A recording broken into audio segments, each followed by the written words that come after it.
Welcome to this short video on how to use the Chromium browser that's included in the Phillips E line display. First things first is you want to be on the home page and you want to make sure your device is connected to the internet in some way. So to check that, what we do look at is the top corner here. So you can see mine's connected to the Wi-Fi up there. If it was plugged in via Ethernet, you'd see the other one showing a network. Okay, so that's a really good start. And then what you'll notice on the background on our far right-hand side here, we have our Chromium browser. So if I click that once, it opens up. And what you're gonna see when you open it is probably what you've seen a lot of times when you've opened any browser. It's quite straightforward. It's exactly the same as what you used to expect in a browser. If you go across to the left-hand side, you have a home button, you have tabs, all the rest of it. So if I wanna open a new tab, I can just click on the little plus up here.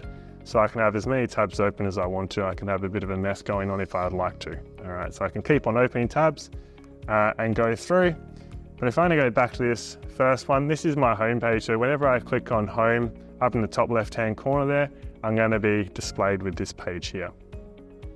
Coming along from that, you've got your back and forward buttons like you normally do with any browser, and you'll have your refresh button as well. So after your refresh button, you have just your search bar. So if you click on that, you can type in a web address directly, or you can just Google search something. So whatever you type in there, it will just run a Google search. That's what it's going to default to.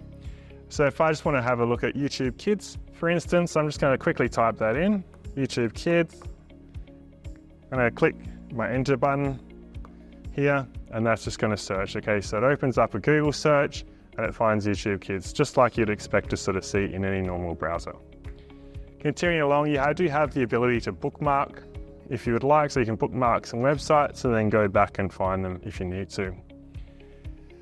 This is just going to display all our open tabs, so if you want to be, I guess, a bit more of a comprehensive look at the tabs rather than just seeing what the name is up the top, but you do want to have a look through, you can open this up and have a look. Clicking on one of them will take us to that tab.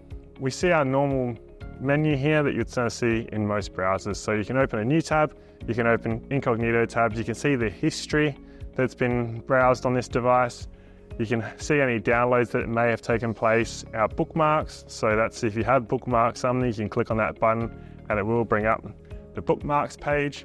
Generally by default, it's going to put stuff in mobile bookmarks. So you could be in that folder there, so any files or any websites you do bookmark will end up in mobile bookmarks, most likely, unless you've changed it.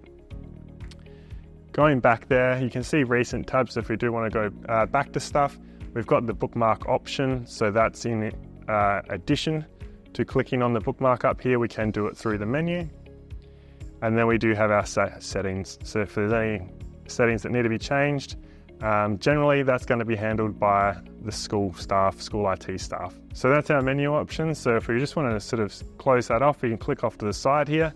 Now, anything you can do in a browser on your computer or phone, you'll be able to do through this browser. So for instance, in the tab over here, I've just got a video open, or I got YouTube Kids open, I should say. I'm going to quickly just open a video. So if I click on that, and it will just start to play.